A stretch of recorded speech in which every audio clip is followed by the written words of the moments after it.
اعوذ باللہ من الشیطان الرجیم بسم اللہ الرحمن الرحیم رب اشرح لی صدری ویسر لی امری واحلل عقدۃ من لسانی یفقہوا قولی رب زدنی علما رب زدنی علما رب زدنی علما۔ آج ہم سورہ بقرہ کی آیت نمبر 213 سے اپنے سبق کا آغاز کرتے ہیں۔ بسم اللہ الرحمن الرحیم۔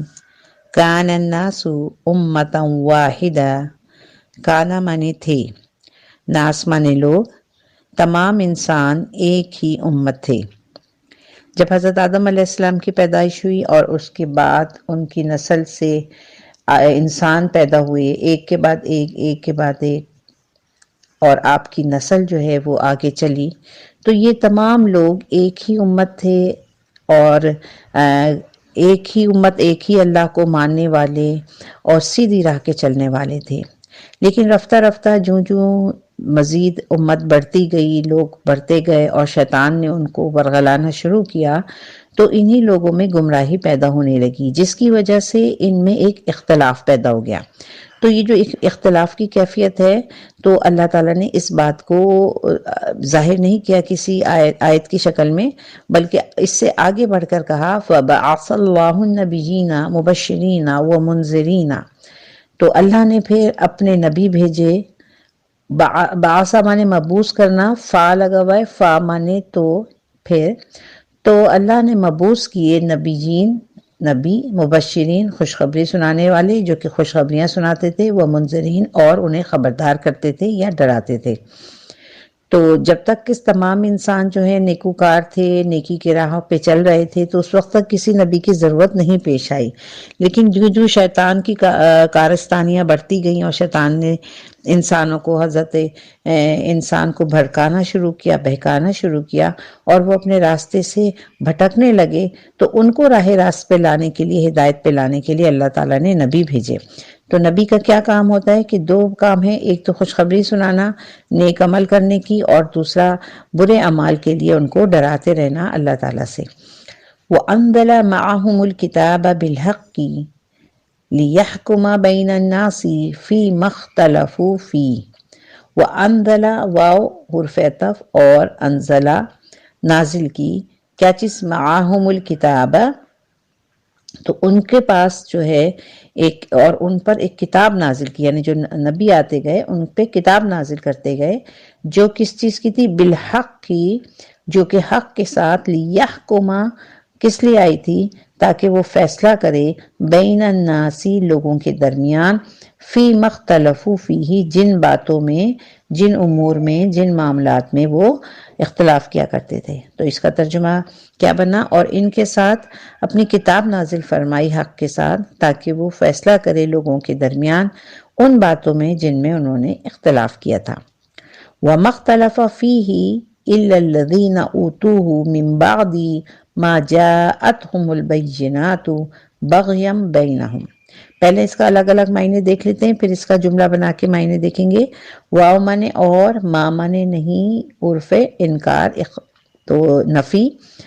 وَمَا اخْتَلَفَ اور انہوں نے کوئی اختلاف نہیں کیا، فیہ اس میں، الا سوائے ان لوگوں کے، یعنی کسی نے بھی اختلاف نہیں کیا جو نبی تھے، نبی نے اس کتاب کو مانا، اور ان کے ماننے والے اس کتاب کو پکڑ کے رکھتے تھے۔ اس زمانے کے جو نبی تھے ان کے ماننے والے اس کتاب کو کے ذریعے سے فیصلے کیا کرتے حق کے ساتھ لوگوں میں۔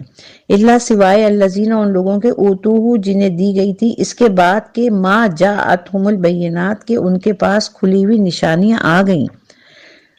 لیکن صرف وہی لوگ اس میں اختلاف کرنے لگے جن کے پاس روشن نشانیاں بھی آ گئی تھیں۔ اس کی وجہ آگے دیکھیں، بتائیے، بغیم بینہم، بغیم کہتے ہیں ضد کو۔ تو اگر انہوں نے اس کتاب میں اختلاف کیا تو اس کی وجہ بھی بتا دی کہ بغیم بینہم، آپس کے ضد کی وجہ سے، ایک دوسرے کی ضدم زدی میں، کہ میں صحیح کہہ رہا ہوں تم غلط کہہ رہے ہو۔ اور یہ بڑا غلط رویہ ہوتا ہے کہ انسان ہمیشہ اپنے آپ کو ہی صحیح سمجھے اور دوسرے کی بات کو سننا ہی پسند نہ کرے۔ تو اس وجہ سے اس قسم کے رویہ رکھنے والوں پر اچھائی یا ہدایت جو ہے وہ نہیں کھلتی۔ تو وعد اللہ الذین آمنوا، پس اللہ نے ہدایت بخشی کس کو؟ فہد اللہ، تو اللہ نے ہدایت دی، پس ہدایت دی الذین آمنو، ان لوگوں کو جو ایمان لائے، لما اختلفوا فیہ من الحق بإذنہ، اور ان باتوں میں ان کو ہدایت دی اللہ نے کن باتوں میں؟ جن باتوں میں اختلاف کر رہے تھے۔ تو جو لوگ تھے وہ باتوں میں اختلافات کر رہے تھے، تو اللہ نے ایمان والوں کو، ایمان لانے والوں کو ہدایت بخشی اور انہیں صحیح و غلط واضح کر کے دکھا دیا۔ واللہ یہدی من یشاء الی صراط مستقیم، اور اللہ ہدایت دیتا ہے جس کو چاہتا ہے سیدھے راستے کی طرف۔ تو جن کی نیت سیدھی ہوتی ہے، جن کی سوچ صحیح ہوتی ہے، جو اللہ کی طرف جانا چاہتے ہیں، پھر اللہ تعالیٰ ان کو ضرور بالضرور ہدایت عطا فرماتے ہیں۔ آیت نمبر 214، ام حسبتم ان تدخلوا الجنت، کیا تم نے یہ سمجھ رکھا ہے کہ یوں ہی جنت میں داخل ہو جاؤ گے؟ اس آیت کو سمجھنے کے لیے ضروری ہے کہ ہم تھوڑا سا اس کا شان نزول دیکھیں کہ وہ مہاجرین جو مکے میں بے انتہا تکلیفیں اٹھا کے، پریشانیاں جھیل کر اور بڑی بڑی آزمائشوں سے گزر کر آپ صلی اللہ علیہ وسلم کے ہمراہ مدینے میں آ گئے تھے، تو وہ تو ان سختیوں کو جھیل کے آ رہے تھے اور ان مراحل سے گزر چکے تھے، لیکن وہ حضرات جو کہ مدینے میں موجود تھے اور انہوں نے پھر وہاں پہ اسلام قبول کیا تھا، تو انہوں نے تو در حقیقت کوئی تکلیف دیکھی ہی نہیں تھی۔ تو اب بظاہر تو یہ ایک عام بات سب سے کہی جا رہی ہے، لیکن در حقیقت یہ روئے سخن انصار کی طرف ہے، اور ان سے کہا جا رہا ہے کیا تم نے یہ سمجھ رکھا ہے کہ یوں ہی جنت میں داخل ہو جاؤ گے؟ وَلَمَّا يَعْتِكُمْ مَثَلُ الَّذِينَ خَلَوْا مِن قَبْلِكُمْ، ولما، حالانکہ، یاتیکم یعنی ابھی تک تم پر آئی نہیں، تمہیں دی نہیں گئی، کیا نہیں دی نہیں گئی؟ پریشانیاں، مثل الذین، ان لوگوں کے جیسی، خلو من قبلکم جو کہ تم سے پہلے تھے، یعنی حالانکہ ابھی تک تمہارے اوپر وہ حالات اور واقعات نہیں وارد ہوئے ہیں جو تم سے پہلے لوگوں میں ہوئے تھے۔ اب وہ حالات کیا تھے دیکھیں، یہ آگے بتایا ہے، مستہم البأساء والضراء وزلزلوا، تو پہنچی ان کو سخت ترین تکلیف پہنچی۔ اب وہ بھوک کی بھی تکلیف تھی اور بھی دوسری تکلیفیں تھیں، اور والضراء، اور انہیں تکلیف، وزلزلوا، اور وہ ہلا گئے۔ دیکھیں زلزلے سے نکلے، زلزال کہتے ہیں کہ ہلا دینے والی چیز، جو کسی چیز کو ہلا دے، یعنی کہ پورے کے پورے ان کی پوری اسٹرکچر، ان کے جو معاملات تھے وہ سب ہلا دیے گئے، اور اتنی سخت تکلیفیں پہنچی۔ کن لوگوں پر پہنچی؟ ان لوگوں پر جو اس سے پہلے کے جو لوگ تھے، جو پہلے کے جو انبیاء تھے، ان کی کیفیت بتا رہے ہیں کہ ان جیسی تکلیف تو ابھی تمہیں پہنچی نہیں، حتیٰ یہاں تک کہ یقول الرسول، اس وقت کے جو رسول تھے وہ کہہ اٹھے، والذین آمنوا، اور وہ لوگ جو ایمان لائے، یعنی وہ اس وقت کے رسول بھی اور وہ لوگ جو ایمان لائے ان رسول پر، وہ یہ کیا کہہ اٹھے، معہو، ان کے ساتھ یہ لوگ مل کے کیا کہنے لگے، متی نصر اللہ، متی کب، حرف استفہام، متی نصر اللہ، کب اللہ کی مدد آئے گی؟ یعنی کہ اتنی زیادہ ان پر تکلیفیں آئیں، ان کو بھوک کی تکلیفیں آئیں، ان کو دین کے معاملے میں لوگوں نے بہت اذیتیں دی، تو پھر یہاں تک کہ وہ پکار اٹھے کہ کب آئے گی اللہ کی نصرت۔ الا ان نصر اللہ قریب، اللہ جب آتا ہے تو آگاہ ہو جاؤ، خبردار ہو جاؤ۔ اور اب یہاں پہ خوشخبری آ رہی ہے کہ یقیناً اللہ کی مدد قریب ہے، یعنی اللہ تو اہل ایمان کو خوب آزماتا ہے، اور آزمانے کی وجہ یہ ہے کہ تاکہ کھوٹے اور کھرے کو الگ کر دیں، اور کون ایمان والا ہے، کون ایمان والا نہیں ہے، کون منافق ہے، ان سب کو الگ کر دیا جاتا ہے۔ تو اس لیے اللہ تعالیٰ نے مختلف جگہوں پہ بھی فرمایا ہے، قرآن میں کئی جگہوں پہ فرمایا ہے کہ ہم تمہیں یقیناً آزمائیں گے، اور یہ کوئی جو دین پہ چلنے والا، اسلام پہ چلنے والا راستہ کوئی پھولوں بھرا راستہ نہیں ہے، پھولوں کی سیج نہیں ہے کہ بس تم نے کہا کہ ہم اللہ پہ ایمان لیا ہے، یوم آخرت پہ ایمان لیا ہے، نبی پہ ایمان لیا ہے تو بس ٹھیک ہے، بلکہ آزمائش اور مشکلات آئیں گی۔ تو یہ آج کے دور کے لیے بھی اللہ تعالیٰ نے ہمارے لیے یہ ایک خبر دی ہے، ہمیں بتایا ہے کہ دیکھو اب اگر تم دین پہ چلنا چاہتے ہو اور دین کے بارے میں تم نے سب اچھی طرح جان لیا ہے، اور تم یہ چاہ رہے ہو کہ تمہارا شمار متقیوں میں ہو، تو دیکھو یہ آسان بات نہیں ہے، بلکہ تمہیں بار بار آزمایا جائے گا۔ دیکھیں اب بھی بہت سی آزمائشیں ہوتی ہیں۔ جس گھرانے میں کوئی بھی پردہ دار خاتون نہ ہو، اس میں اگر کوئی لڑکی کہتی ہے کہ میں پردہ کروں گی تو اسے بہت زیادہ مسائل کا سامنا کرنا پڑتا ہے۔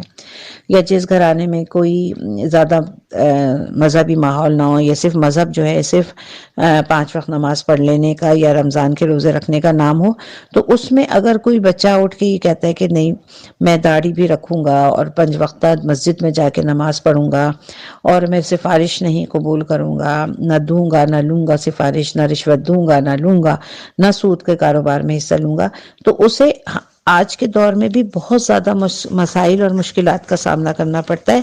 صرف دنیا کے سے نہیں، بلکہ اس کو ابتدا اس کے اپنے گھر سے ہی ہو جاتی ہے۔ تو یہ آزمائشیں تو ضروری ہیں۔ تو یہ نہیں ہے کہ جب اس زمانے میں 1400 سال پہلے آپ صلی اللہ علیہ وسلم نے جو آزمائشیں اٹھا لیں تو اب آزمائشیں ختم ہوں گی، نہیں، اب بھی رہتی دنیا تک، قیامت تک جب بھی کوئی دین کے راستے پہ چلے گا تو شروع میں ضرور اس کی آزمائش آئے گی، اور اس کے بعد اللہ تعالیٰ نے اپنی نصرت کی خوشخبری دی ہے کہ پھر ہم تمہیں خوشخبری سنائیں گے۔ تو آگے دیکھیے آیت نمبر 215، یسألونک ماذا ینفقون۔ اب یہ آپ صلی اللہ علیہ وسلم سے پوچھتے ہیں کہ کیا خرچ کریں، سوال سے نکلا ہے یسألونک، آخر میں کاف لگی ہے، ضمیر متصل آپ سے پوچھ رہے ہیں کہ کیا خرچ کریں، یعنی ہم سے کہا جا رہا ہے کہ اللہ کی راہ میں خرچ کرو، تو ہم کتنا خرچ کریں؟ قل، تو آپ کہہ دیجئے، ما انفقتم من خیر، جو بھی تم خرچ کرو مال و اسباب میں سے، تو جو بھی کچھ بھی تم خرچ کرو گے تو وہ کرو گے کہاں کرو گے؟ فَلِلْوَالِدَيْنِ وَالْأَقْرَبِينَ وَالْيَتَامَى وَالْمَسَاكِينِ وَابْنِ السَّبِيلِ، تو وہ والدین پر، رشتہ داروں پر، یتیموں، مسکینوں اور مسافروں کے لیے۔ تو دیکھیں سب سے پہلا حق جو ہے وہ والدین کا ہے، اس کے بعد درجہ بردرجہ قرابت دار جو ہمارے رشتہ دار ہیں ان میں آیا ہے، رشتہ دار آئے ہیں، پھر یتیم آئے ہیں، پھر مسکین آئے ہیں، اور آخر میں مسافر آئے ہیں۔ وَمَا تَفْعَلُوا مِنْ خَيْرٍ فَإِنَّ اللَّهَ بِهِ عَلِيمٌ۔ وما، اور جو کچھ، یہاں ما جو ہے عرف نفی نہیں ہے بلکہ جو کے معنوں میں آیا ہے، وما تفعلوا، اور جو کچھ تم خرچ کرو گے، من خیر، خیر کے لیے، بھلائی کے لیے، تم بھلائی کے ارادے سے جو کچھ بھی خرچ کرو گے، فَإِنَّ اللَّهَ بِهِ عَلِيمٌ، تو اللہ تعالیٰ جو ہے اسے اچھی طرح سے باخبر ہے۔ تو تم جو بھی اچھے کام کرو تو جان لو کہ اللہ کے علم میں ہر چیز ہے، ضرورت نہیں ہے اسے بتانے کی، اور ضرورت نہیں ہے کہ دنیا کو یہ بتایا جائے کہ میں نے یہ اچھا کام کیا، کیونکہ ہمیں اجر تو اللہ سے لینا ہے، دنیا سے تو نہیں لینا۔ اور اللہ تو وہ ذات ہے جو کہ رات کے اندھیرے میں بھی دیکھ رہا ہے، وہ تمہارے دائیں بھی دیکھ رہا ہے، تمہارے بائیں بھی دیکھ رہا ہے، تم جو خرچ کر رہے ہو وہ تمہارے دل کے ارادے کو بھی دیکھ رہا ہے کہ تم نے کس ارادے سے خرچ کیا ہے۔ کیا تمہارا ارادہ یہ تھا کہ دکھاوا ہو؟ کیا تمہارا ارادہ یہ تھا کہ سب تمہیں سخی کہیں؟ یا تمہارا ارادہ یہ تھا کہ جواباً وہ دوسرا بھی تمہیں اس کا صلہ دے؟ تو یہاں پہ ہم اپنے سبق کا اختتام کرتے ہیں۔ صدق اللہ العظیم۔